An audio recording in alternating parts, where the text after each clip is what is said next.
Mbak, sebelum kita ngomong serius-serius, kita ngomong santai dulu boleh ya? Boleh.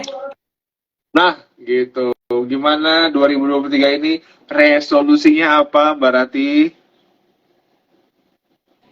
Resolusinya pasti buat nambah investasi dong ya, Pak. Nambah investasi ya. Asik. Nah, Ya, boleh, adalah betul, Mbak. selesai bridging nih gitu. Jadi bisa peluang investasi di pastinya perusahaan yang punya fundamental yang oke nih, Pak Marco. Oke.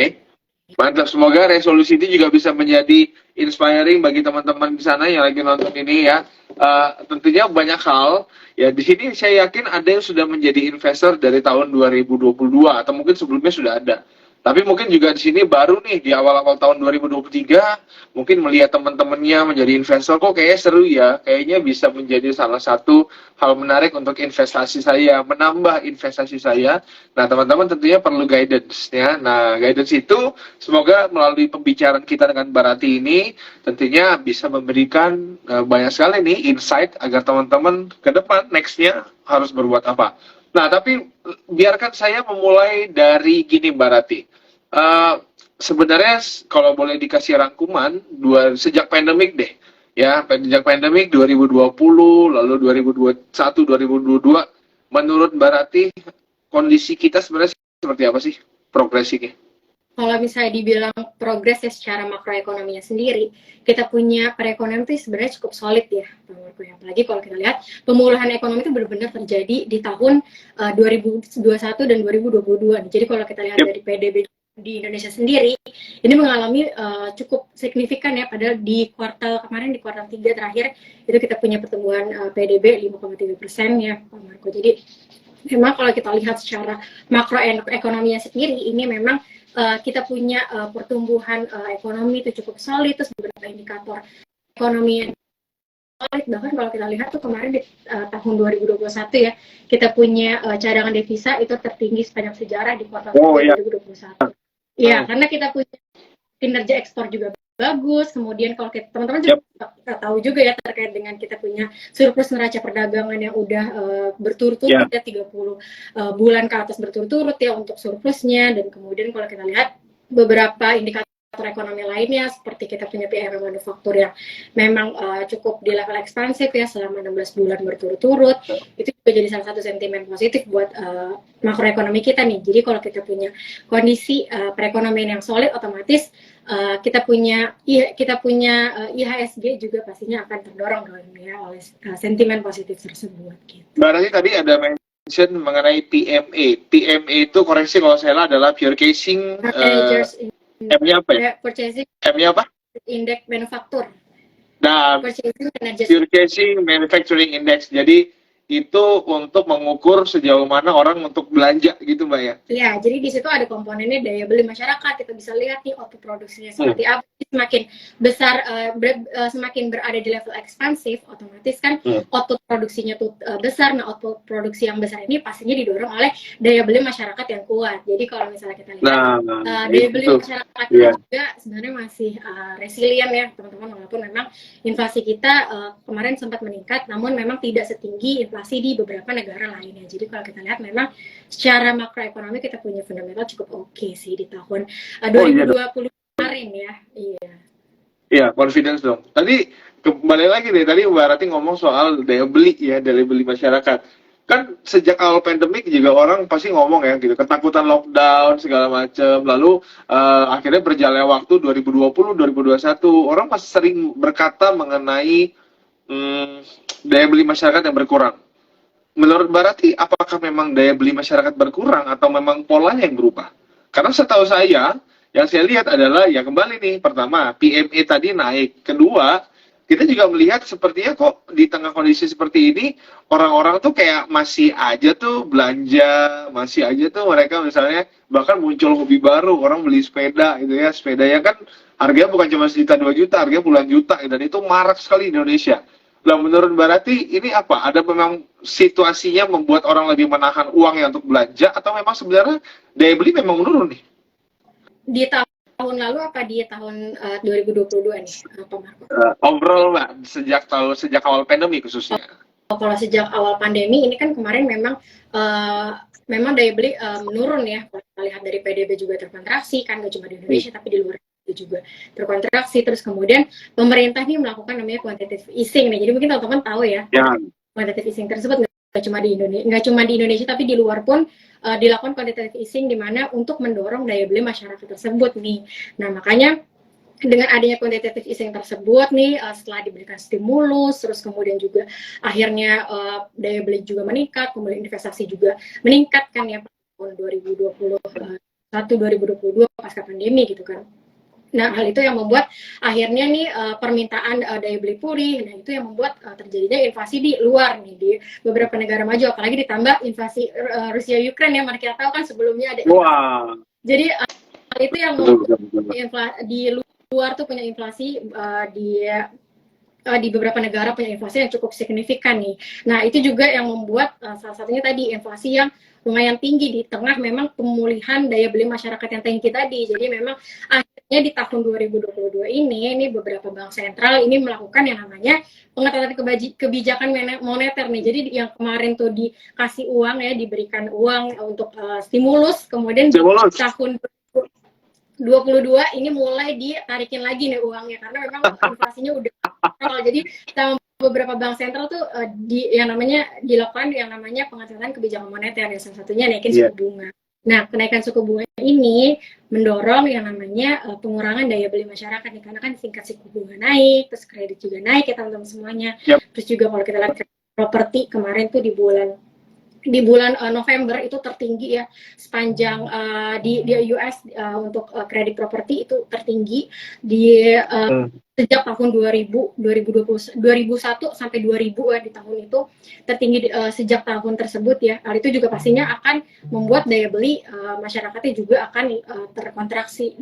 Hal itu sebenarnya yang membuat kemarin beberapa pelaku pasar itu khawatir ya terhadap isu resesi karena sebagian besar PDB dari beberapa negara bahkan di Indonesia juga itu didorong oleh konsumsi. Jadi kalau konsumsinya turun, otomatis PDB-nya juga terkontraksi. Nah, itu sebenarnya yang dikhawatirkan oleh pelaku pasar saat ini di tengah memang pengetatan kebijakan moneter yang dilakukan oleh beberapa bank sentral. Gitu Pak Marco. Jadi ya, jadi memang selama ini teman-teman perlu tahu ya bahwa kebijakan moneter itu dilakukan oleh Indonesia pemerintah, dan kita beruntung bahwa ekonomi Indonesia itu ditopong oleh berbagai macam pilar, misalnya seperti OJK, ada Kementerian Keuangan, Bank Indonesia, LPS. Nah, mereka semua itu tuh bikin masing-masing kebijakannya itu disinergikan sehingga membuat suatu situasi di mana masyarakat kita tuh jadinya lebih survive lah, atau enggak tidak terdampak begitu besar. Nah, itulah munculnya stimulus-stimulus. Tapi yang Mbak Ratih sampaikan tadi adalah, nah sejak tahun 2022 tuh stimulusnya udah mulai pelan-pelan dikurangin nih gitu ya. Sama halnya dengan negara-negara lain ya. Misalnya kalau teman-teman dengar kenapa Amerika tiba-tiba naik begitu angkanya ya, karena ya stimulusnya juga banyak dikurangin kan. Sampai kapan nih mau begitu terus? Nah, tentunya ada alasan kenapa stimulus itu dikurangin. Salah satunya tadi misalnya seperti angka-angka indeks yang sudah menaik ya, seperti tadi PMI-nya, lalu juga inflasinya sudah mulai lebih bisa dikontrol di Indonesia. Nah, itu yang membuat pemerintah melakukan itu. Tapi teman-teman tentunya jangan khawatir berlebihan ya. Kembali Mbak Ratih sampaikan tadi bahwa secara ekonomi kita, fundamental kita tuh jauh lebih baik dibanding negara-negara lain. Teman-teman, sedemikian baru awal sih memang kita udah ngobrol Mbak Ratih, tapi saya rasa teman-teman mungkin ada pertanyaan, silakan masukin di kolom Q&A ya. Nanti kita coba di tengah atau di akhir kita akan coba tanya jawab ya. Mbak Ratih akan berkenan untuk memberikan jawaban atas pertanyaan Anda. Mbak Ratih, kita ngomong mengenai IHSG sekarang. Iya. IHSG ini sejak 2020 ya, kita lihat ya bagaimana progresinya, kita minus sampai hampir 37%, lalu kita naik tinggi sampai sekarang. Bahkan di tengah kondisi 2022, banyak negara yang masih mengalami suatu turbulensi akibat perang geopolitik ya, Rusia Ukraina. Toh Indonesia masih mencatatkan di akhir tahun kinerja IHSG-nya plus ke sekitar 4%. Nah, menurut Mbak Ratih, apa nih kira-kira bagaimana performa IHSG kita sejauh ini, dan sepanjang tahun untuk outlook-nya 2023 ini akan seperti apa sih Mbak, dengan situasi dan isu-isu yang ada yang tadi Mbak sampaikan? Kalau untuk view-nya seperti apa ya, mungkin kita akan bahas dulu di bulan Januari ini ya kan Pak Marco ya, karena kan kita bahas di bulan ini dulu nih kira-kira ada sentimen apa sih yang mempengaruhi pergerakan IHSG kita. Yep. Jadi kalau menarik. kita mungkin bahas yang positifnya dulu ya. Jadi untuk di Januari mungkin ada beberapa leading indikator ekonomi yang memang udah rilis. Yang hari ini baru rilis nih di siang tadi ini baru rilis ya Berita apa tuh? Indeks keyakinan konsumen kita berada di level optimal besar dari bulan November nih untuk IKK di bulan Desember. Jadi hal ini menandakan lagi nih bahwa daya beli masyarakat kita tuh sebenarnya masih resilient, masih kuat ya di tengah memang Bank Indonesia yang kemarin naikin suku bunganya 5 kali berturut-turut ya sejak dari bulan Agustus. Tapi kalau kita lihat sebenarnya daya beli masyarakat kita juga masih kuat, dan kemarin juga sebenarnya ditopang oleh musiman juga karena kan menyambut hari Natal dan juga tahun baru ya teman-teman, dan konsumsi masyarakat tuh meningkat dan tercermin juga tadi dari IKK yang baru rilis hari ini ya. Untuk IKK di bulan Desember itu masih di level optimis dan lebih besar dibandingkan di bulan November. Kemudian kalau kita lihat cadangan devisa kita ini kemarin juga baru rilis ya di hari Jumat ya, bahwa cadangan devisa kita tuh meningkat di bulan Desember dibandingkan di bulan November. Nah, sebenarnya cadangan devisa yang meningkat ini fungsinya tuh apa sih ya? Fungsinya itu ya, salah satunya adalah menstabilkan nilai tukar rupiah kita ya, teman-teman semuanya, di tengah memang kenaikan suku bunga yang dilakukan oleh The Fed ya, yang membuat kita punya mata uang tuh tertekan cukup dalam ya. Bahkan kemarin di tahun 2022 itu mencapai 15.700. Nah, 15.700 itu pastinya akan berpengaruh nih buat para emiten yang memang dia punya barang tuh, dia punya bahan baku tuh secara impor ya, otomatis akan menyebabkan imported inflation, dan pastinya nanti total expense juga akan menggerus dia punya margin laba nih teman-teman. Jadi itu untuk dari secara makronya sendiri ya terhadap emitennya secara langsung. Terus kemudian kalau kita lihat ini mungkin secara kemarin IHSG kita di bulan Desember, mungkin kita akan flashback sedikit ya, bahwa kemarin tuh nggak ada Pak Marco. Mungkin semuanya di sini para investor tuh berharap ada window dressing ya di bulan Desember tahun lalu gitu kan, di tahun 2022. Di PHP ini gitu. Iya, beda gitu kan. Karena secara 20 tahun secara historik kami Pak Marco kan punya IHSG selalu hijau kan di bulan Desember. Nah, kemarin tuh kita punya IHSG tuh nggak ditutup hijau nih, ditutup merah ya, lumayan -3%.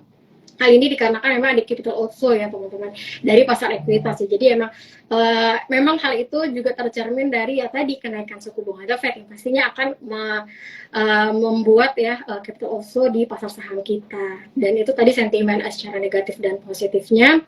Dan view-nya untuk di bulan Januari mungkin teman-teman bisa watch ini beberapa leading indikator ekonomi yang mungkin ada beberapa trade balance kita atau neraca perdagangan kita juga belum rilis ya teman-teman semua. Jadi bisa dilihat apakah kita punya kinerja ekspor tuh baik atau enggak, tapi harusnya sih masih surplus ya di bulan Desember kemarin tahun 2022. Dan ini juga teman-teman bisa watch dari beberapa emiten yang memang ada di sektor tersebut nih. Jadi kita bisa memilih suatu sebenarnya dari makroekonominya dulu secara tadi bilang top down analysis ya. Jadi dari makronya, kemudian sektornya, terus kemudian dari sektor kita lihat sahamnya, kira-kira dari sektor tersebut mana sih saham yang paling oke ya dibandingkan dengan beberapa saham di sektor yang sama nih teman-teman semuanya.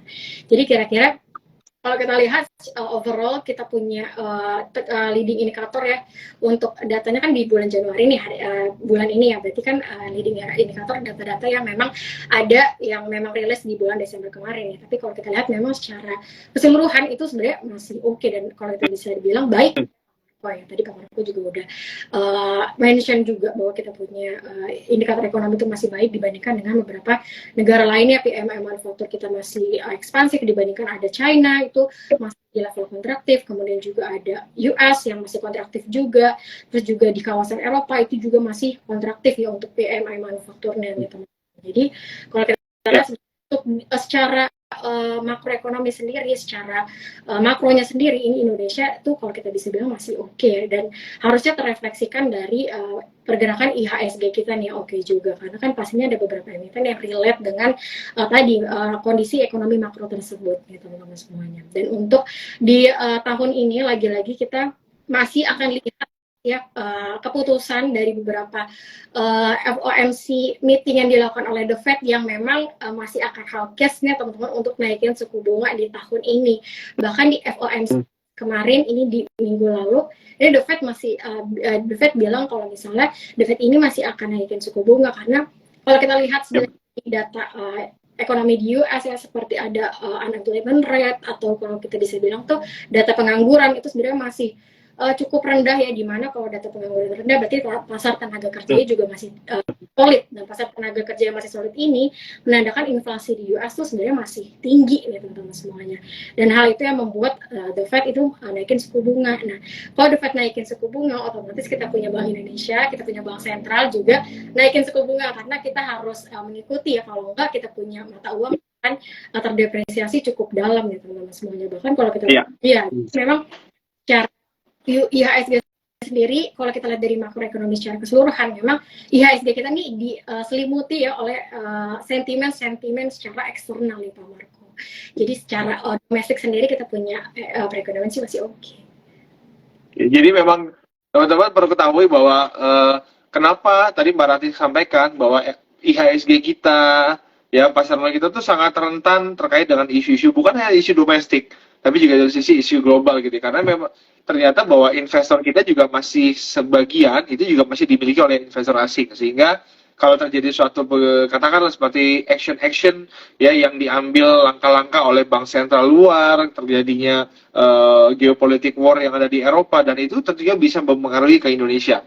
Nah, tetapi tentunya menarik dengan adanya kejadian seperti ini, sebenarnya apakah memang Indonesia kenapa sebegitu terdampaknya?